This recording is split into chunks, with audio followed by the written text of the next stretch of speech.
Hello everyone, আসসালামু আলাইকুম।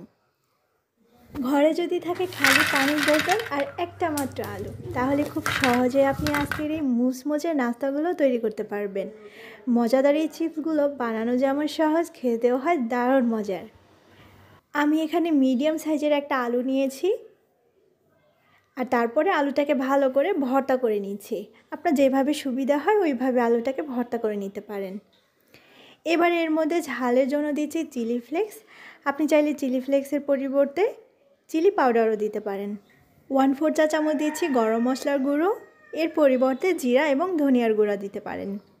1/4 চা চামচ দিচ্ছি গার্লিক পাউডার, এটা আমি ঘরে তৈরি করেছি। রসুন কুচি করে কেটে নিয়ে রোদে শুকিয়ে তারপরে গুঁড়ো করে নিয়েছি। যদি হাতের কাছে না থাকে তাহলে না দিবেন, সমস্যা নেই। ধনে পাতা খুব ভালো করে কুচি কুচি করে কেটে নিয়েছি আর এখানে 1 টেবিল চামচ আছে। স্বাদ মতো দিচ্ছি লবণ। আপনাদের পছন্দ মতো মশলা এখানে দিতে পারেন, চাইলে চাট মশলা দিতে পারেন অথবা ম্যাগি মশলাও দিতে পারেন। এবার হাতের সাহায্যে মিক্স করে নিয়েছি। এবারে আমি এখানে শুকনো চালের গুঁড়ো দিচ্ছি 1/2 কাপ পরিমাণে। যদি আলুটা একটু ছোট টাইপের হয় তাহলে 1/2 কাপ থেকে 2-3 টেবিল চামচ কম দিবেন। এবারে আস্তে আস্তে করে মিশিয়ে নিতে হবে। এ পর্যায়ে আপনার কাছে অনেক শুকনো মনে হবে, তবে আস্তে আস্তে করে একটু সময় নিয়ে মিশিয়ে নিলে দেখবেন সফট একটা খামির তৈরি হয়ে গেছে। মোটামুটি 5-6 মিনিটের মতো সময় লেগেছে আমার। আমি হাতের সাহায্যে আস্তে আস্তে করে মিশিয়ে নিয়েছি আর সফট একটা খামির তৈরি করে নিয়েছি। এই খামিরে কিন্তু পানি বা ডিম কোনো কিছুই দেওয়ার দরকার নেই, এমনিতেই এরকম একটা সুন্দর খামির তৈরি হয়ে যাবে। এবারে ছোট ছোট করে বলের মতো করে তৈরি করে নিচ্ছি। তারপরে আমি নিয়েছি এখানে একটা খালি বোতল, পানির বা কোল্ড ড্রিঙ্কসের যেরকম বোতল ঘরে আছে এরকম হলেই হবে। এরকম বোতল সাধারণত আমাদের সবার ঘরেই থাকে। তারপরে এই বোতলের মুখটা আটকে এই ঢাকনার সাহায্যে এভাবে করে চাপ দিয়ে আমি তৈরি করে নিচ্ছি।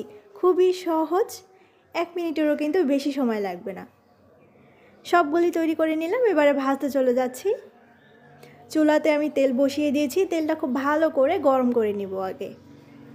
তেল গরম হয়ে আসলে একটা একটা করে ছেড়ে দিচ্ছি। তেলে দেওয়ার পরে আপনি দেখবেন এগুলো অনেকটাই ফুলে গিয়েছে। মিডিয়াম আঁচে ভেজে নিব, খুব বেশি কিন্তু কড়া করে ভাজা যাবে না। বেশি কড়া করে ভাজলে কিন্তু এগুলো শক্ত হয়ে যেতে পারে। খুব বেশি সময় লাগবে না ভাজতে, যখন গোল্ডেন কালার চলে আসবে তখন এগুলো তুলে নিতে হবে। এগুলো এমনিতে অনেক বেশি মুচমুচে হবে, আপনি যখন ভাজবেন তখনই বুঝতে পারবেন এটা কতটা মুচমুচে হয়েছে।